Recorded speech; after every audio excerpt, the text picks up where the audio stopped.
recording in the morning. But that's the only way I can get this video out to you guys that should have been done a long time ago. As you can see by the title, we are talking about my favorite anime. My favorite anime from 2020. I did better last year. I got that video out in March, but this time I'm getting out in February. So, without further ado, let's just jump right into this. First, we have Arte. In the 16th century, in the city of Florence, is where everything is exploding with culture. Arte, a young lady who dreams of becoming an artist and contributing to the renewal civilization. She also comes from an aristocratic family, which can make it difficult to pursue her artistic dreams, since her mom wants her to focus on marrying a nobleman and becoming a housewife. However, this doesn't stop Arte from living or finding a mentor that can take her on as an apprentice. Although it becomes pretty difficult to find anyone since everybody's looking down on her for being a female artist, no one believes that women are capable of fine craftsmanship. That is until she meets a renowned artist named Leo, who is willing to take her on since he doesn't have anybody to teach anyway. So now she has to earn her keep and take on a lot of challenges. Alright, moving on. God of High School. There were a lot of anime. I did not expect to get an English dub adaptation, but it's definitely a good thing. There's so many coming out alone or out at once that I don't have time to rewatch stuff that I've already finished in Japanese with English subtitles. However, if it's early on and I know there's an English dub, I will pick up where I left off and start watching it in English then. Like the next anime I'm going to talk about. But right now, let's talk about this anime. This anime is based on a webtoon. Webtoons are types of digital comics that are originated in South Korea.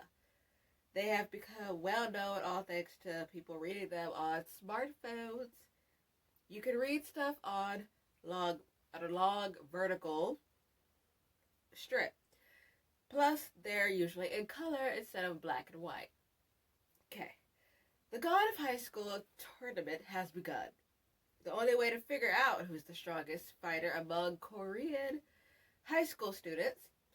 Oh, sorry, I read that wrong. Whatever. Everything is allowed in this tournament. Weapons, all kinds of martial arts, any method necessary, etc. Everybody wants to get the prize, which is a wish. They can wish anything they desire. Taekwondo expert Mori Jin is invited to participate.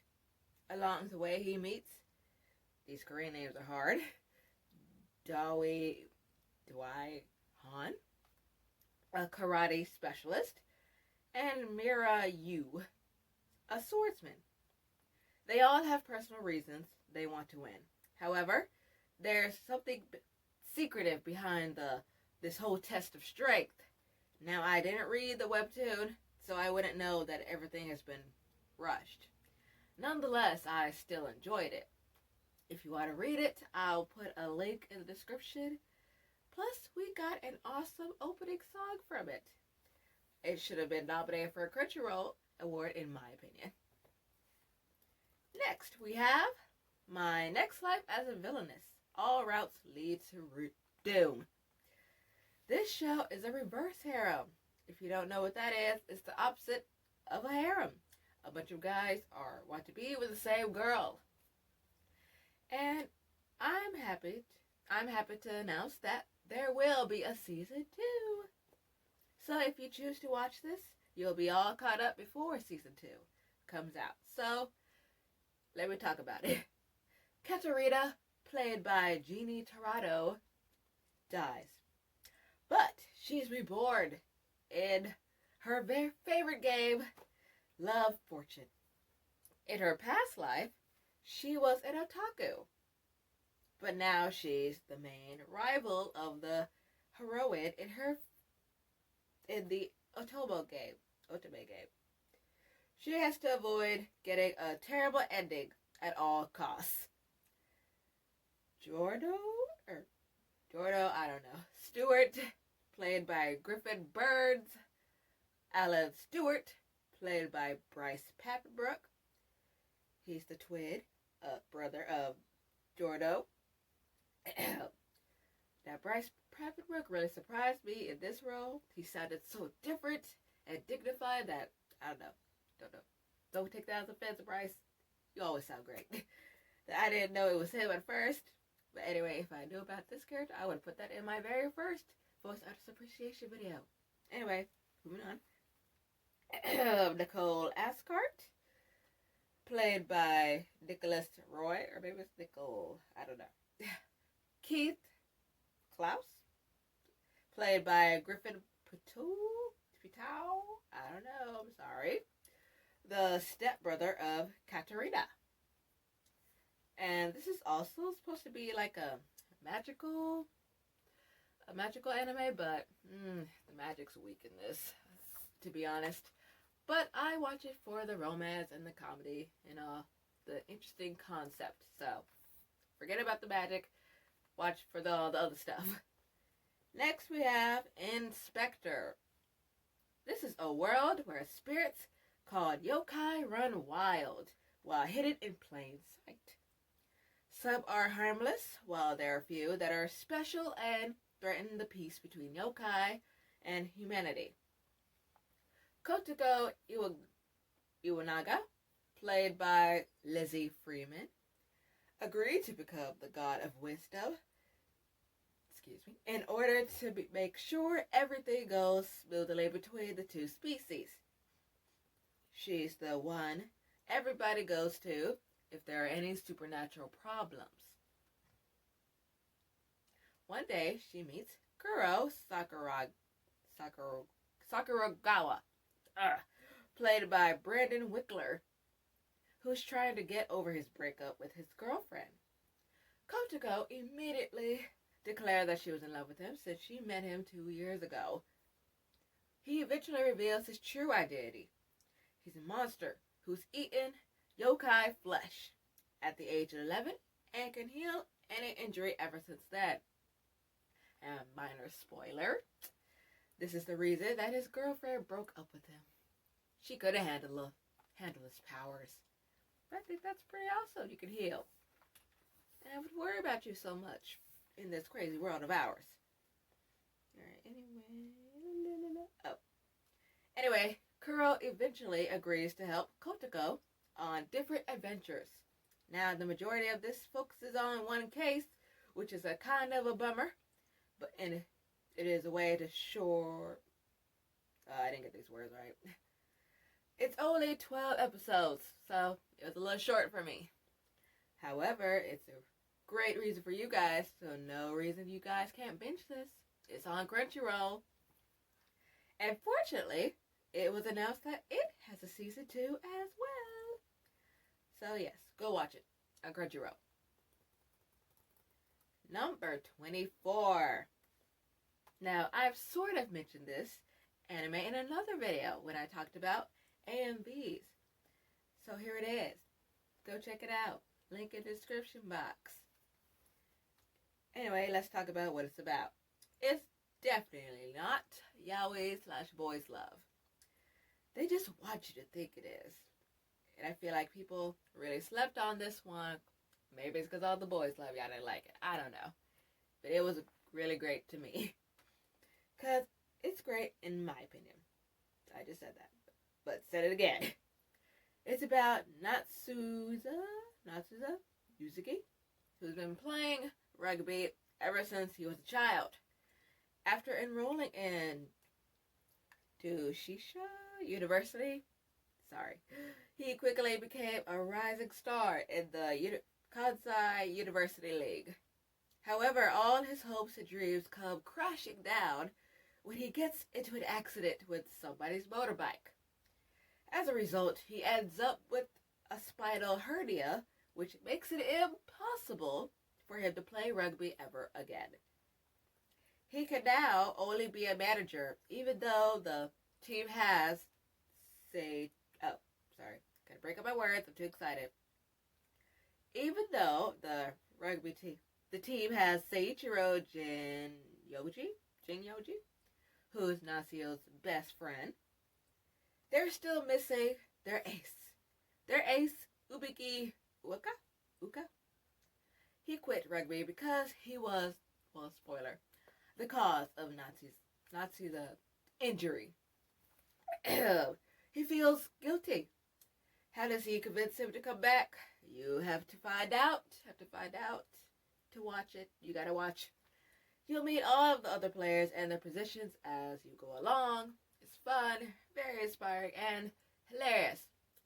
Hilarious. I can't say that enough. Can't stress that enough.